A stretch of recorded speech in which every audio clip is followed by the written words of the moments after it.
Hi guys and girls, I hope you had a good spring break and had a good time with your family, having off. We're starting back up with Ivan.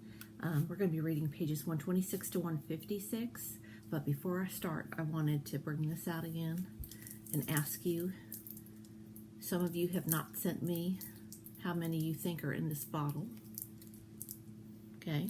And so I want you to have a chance to guess and have your mom or dad send a guess in to me, okay? Or grandma or grandpa, whoever you're with right now, who's helping you out, all right? So, I'm put that down. Now, we left off with Ivan, a pretty sad part. Stella has died, and Ruby's left by herself, a baby elephant, and Ivan made a promise to Stella that he would help Ruby get free at some point, but we just don't know how that's going to happen. So I want you to be thinking about that. I want you to think about, just make a prediction. How do you think that Ivan, who's in a cage himself, is going to help Stella? I'm sorry, help Ruby get out, okay? So let's get started on page 126. It says, Protector. My family, which humans call a troop, was just like any other gorilla family. There were 10 of us: my father, the silverback, my mother, and 3 other adult females, a juvenile male called a blackback, and 2 other young gorillas. Tag and I were the babies of the group, and remember, Tag is his sister, okay? We squabbled now and then, as families will, but my father knew how to keep us in line with a simple scowl, and for the most part, we were happy to do what we were meant to do, to feed and forage and nap and play. My father was a master at leading us to the ripest fruit for our morning feast and the finest branches for our night nests. He was everything a silverback is meant to be: a guide, a teacher, a protector. And nobody could chest beat like my father. A perfect life.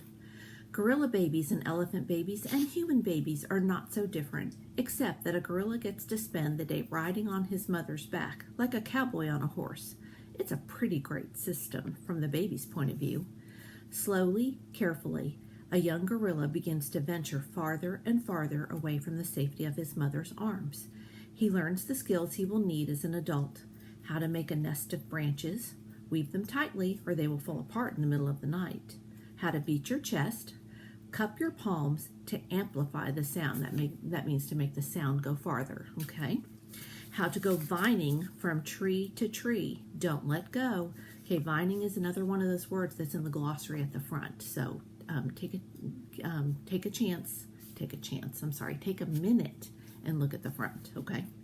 How to be kind, be strong, be loyal. Growing up gorilla is just like any other kind of growing up. You make mistakes, you play, you learn, you do it all over again. It was, for a while, a perfect life.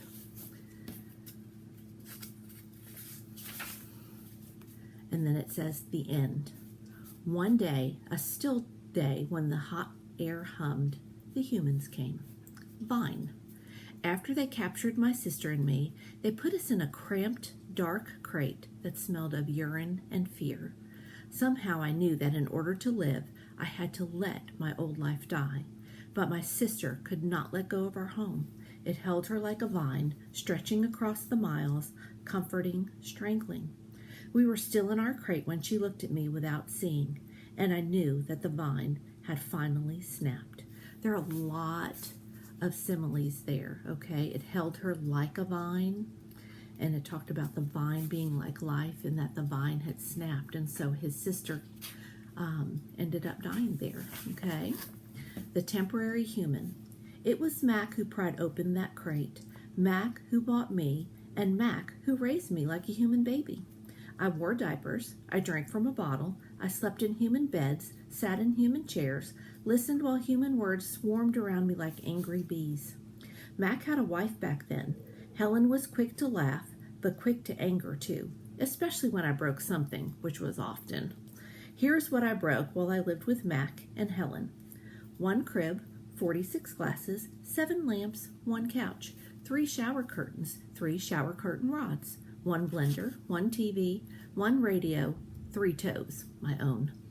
I broke the blender when I squeezed 3 tubes of toothpaste and a bottle of glue into it.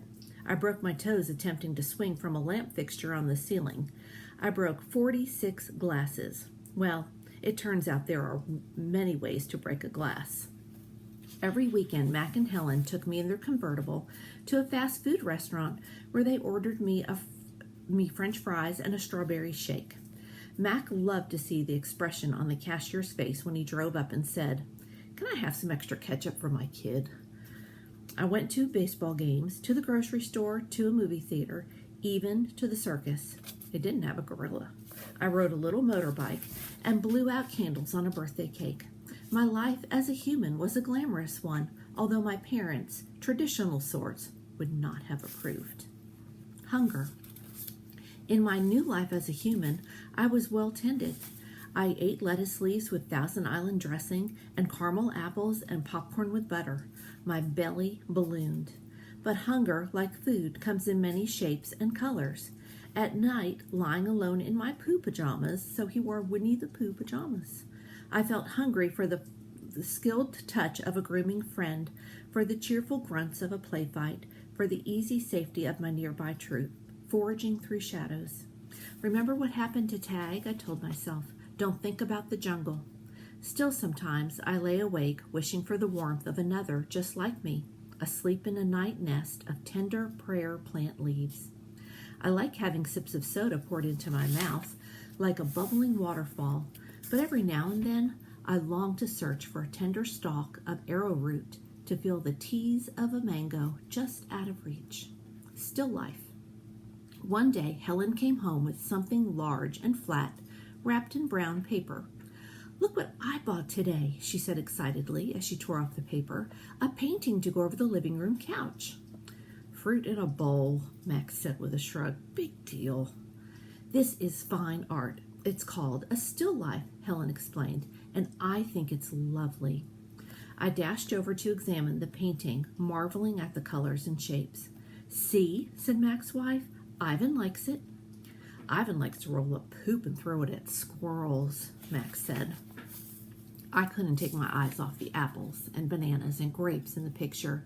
They looked so real, so inviting, so edible. It means they look so real he could probably eat them. I reached out to touch a grape and Helen slapped my hand. "Bad boy, Ivan, don't touch." She jerked her thumb at Mac. "Honey, go get a hammer and a nail, would you?" While Mac and Helen were busy in the living room, I wandered into the kitchen. A cake covered in thick chocolate frosting sat on the counter. I like cake, love it in fact, but it wasn't eating I was thinking about. It was painting. The frosting peaked and dipped like waves on a tiny pond. It looked rich and gooey, dark and smooth. It looked like mud. I scooped up a handful of frosting. I scooped up another. I headed to the refrigerator door. It was perfect, an empty white waiting canvas. The frosting wasn't as easy to work with as jungle mud. It was stickier and, of course, more tempting to eat. But I kept at it. I scraped off every last bit of that frosting. I may have eaten a little cake, too. I don't remember what I was trying to paint. A banana? Most likely. I suppose I knew I was going to get in trouble. But at that moment, I just didn't care. I wanted to make something, anything, the way I used to. I wanted to be an artist again. I soon learned, this is punishment. I soon learned that humans can screech even louder than monkeys. After that, I was never allowed in the kitchen. Babies. Back in those days, the Big Top Mall was smaller. It had a pony ride, a wooden train that bustled around the parking lot, a few bedraggled parrots, and a surly spider monkey. But when Mac brought me, a baby gorilla dressed in a crisp tuxedo, to the mall, everything changed. People came from far and wide to have their pictures taken with me. They brought me blocks and toys and a toy guitar. They held me in their laps. Once, I even held a baby in mine. She was small and slippery. Bubbles flowed from her lips. She squeezed my fingers. Her rear was puffy with padding. Her legs bowed like bent twigs. I made a face. She made a face. I grunted. She grunted. I was so afraid that she would fall that I squeezed her tightly and her mother yanked her away. I wonder if my mother ever worried about dropping us. We always held on, but that's easier to do when your mother is furry. Human babies are an ugly lot, but their eyes are like our babies' eyes, too big for their faces and for the world. Beds. One day, after many weeks of loud talking, Helen packed a bag and slammed the front door and never came back. I don't know why. I never know the why of humans. That night, I slept with Mac in his bed. My old nests were woven of leaves and sticks and shaped like his bathtub, cool green cocoons. Mac's bed, like mine, was flat, hot, without sticks or stars. Still, he made a sleeping sound like the rumble my father used to make when all was well, a sound from deep inside his belly. My place. Mac grew sullen. I grew bigger. I became what I was meant to be, too large for chairs, too strong for hugs, too big for human life. I tried to stay calm, to move with dignity. I did my best to eat daintily, but human ways are too hard to learn, are hard to learn, especially when you're not a human. When I saw my new domain, I was thrilled, and who wouldn't have been? It had no furniture to break, no glasses to smash, no toilets to drop Mac's keys into. It even had a tire swing. I was relieved to have my own place. Somehow, I didn't realize I'd be here quite so long. Now I drink Pepsi, eat old apples, watch reruns on TV. But many days I forget what I am supposed to be. Am I a human? Am I a gorilla? Humans have so many words, more than they truly need. Still, they have no name for what I am. This is called 9,876 days. Remember we talked about how many years would that be? If you looked in the furniture glossary, you would have found out, and we'll talk about that when we meet, okay? Ruby is finally asleep. I watch her chest rise and fall. Bob, too, is snoring, but my mind is still racing. For perhaps the first time ever, I've been remembering. It's an odd story to remember, I have to admit. My story has a strange shape, a stunted beginning, an endless middle. I count all the days I've lived with humans. Gorillas count as well as anyone, although it's not a particularly useful skill to have in the wild. I've forgotten so many things, and yet I always know precisely how many days I've been in my domain. I take one of the magic markers Julia gave me. I make an X, a small one, on my painted jungle wall. I make more X's and more. I make an X for every day of my life with humans. My marks look like this. The rest of the night, I mark the days, and when I'm done, my walls look like this. So he's going to have a lot of X's up there. Okay. And so on until there are 9,876 X's marching across my wall like a parade of ugly insects. A visit. It's almost morning when I hear steps. It's Mac. He has a sharp smell. He weaves as he walks. So what's wrong with Mac? He smells and he can't walk straight. So let's talk about that when we meet, okay? He stands next to my domain. His eyes are red. He's staring out the window at the empty parking lot. Ivan, my man, he mumbles. Ivan. He presses his forehead against the glass. We've been through a lot, you and me. A new beginning. We don't see Mac for 2 days. When he returns, he doesn't talk about Stella. Mac says he's anxious to teach Ruby some tricks. He says the billboard is bringing in more visitors. He says it's time for a new beginning. All afternoon and into the evening, Mac works with Ruby. Ruby's feet are looped with rope so that she cannot run. A heavy chain hangs off her neck. Mac shows her Stella's ball, her pedestal, her stool.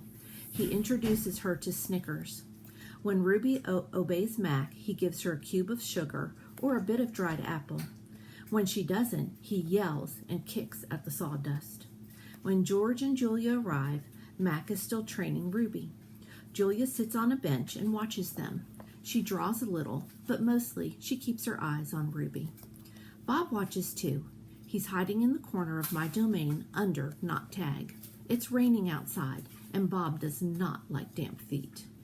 Ruby trudges behind Mac, her head drooping. Endlessly, they circle the rug. Sometimes Mac slaps her flank with his hand. Suddenly, Ruby jerks to a stop. Mac pulls the chain hard, but Ruby refuses to move. Come on, Ruby. Max is almost pleading. What is your problem? She's exhausted, I say to myself. That's the problem. Mac groans. Idiot elephant. Idiot human, Bob mutters. Walk, Ruby, I say, although I know she's too far away to hear me. Do what he says. Walk, Mac commands, now. Ruby doesn't. She plops her rump on the sawdust floor. I think maybe she's tired, Julia says. Mac wipes his forehead with the back of his arm. Yeah, I know. We're all tired. He pushes Ruby with the heel of his boot. She ignores him. George looks over from the food court where he is wiping off tables. Mac, he yells, maybe you should call it a day. I'll close up. Mac yanks on Ruby's chain. She's as anchored as a tree trunk. He pulls harder and falls to his knees. That does it, Mac says. He brushes sawdust off his jeans. I am through playing around. Mac stomps off to his office. When he returns, he is carrying a long stick. The gleaming hook on its end is almost beautiful, like a sliver of moon. It's a claw stick. Mac pokes Ruby with the sharp point. Not hard, just a touch. I can tell he wants her to see how much it can hurt. I growl low in my throat. Ruby doesn't budge. She is gray, unmoving. She is a gray, unmoving boulder. She closes her eyes, and for a moment I wonder if she might have fallen asleep. I'm warning you, Mac says. He breathes out. He stares at the ceiling. Ruby makes a huffing sound. Fine, Mac says. You want to play it that way? He draws back his claw stick. No, Julia cries. I'm not going to hurt her, Mac says. I just want to get her attention. Bob snarls. Mac swings. The hook slices the air for just a few minutes above Ruby's head. See why you don't want to mess with me, Mac says. He draws back the claw stick again. Now move! Ruby jerks her head, flinging her trunk toward Mac. She makes a noise that sends the sawdust scattering. It makes my glass shiver. It is the most beautiful mad I have ever seen. Ruby's trunk slaps into Mac. I don't see where she strikes him. Somewhere below his stomach, I think, and I know he must be uncomfortable because Mac drops the claw stick and falls down on the ground and curls into a ball and howls like a baby. Direct hit, Bob says. Poor Mac. Mac groans. He stumbles to his feet and hobbles off toward his office. Ruby watches him leave. I can't read her expression. Is she afraid?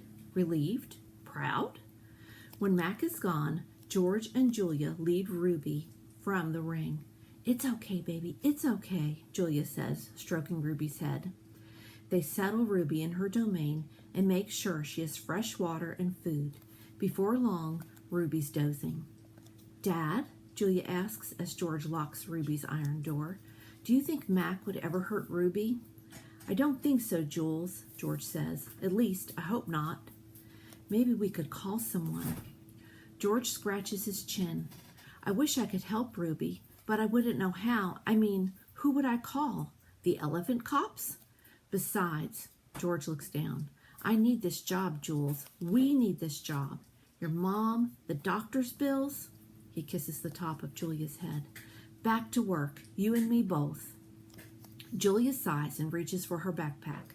She removes a piece of paper, a bottle of water, and a small metal box. Homework first, George says, wagging a finger. Then you can paint. It's for art class, Julia explains. We're doing watercolors. I'm going to paint Ruby. George smiles. All right then, just don't forget your spelling. Dad, Julia asks again. Did you see Mac's face when Ruby hit him? George nods. Yes, he says solemnly. I did. He shakes his head. Poor Mac. He turns away, and only then do I hear him laughing. Okay, why do you think he was laughing instead of being so concerned about Mac? Okay, we'll talk about that, and we'll talk about the story when we meet in a little bit, okay? I'll see you guys later.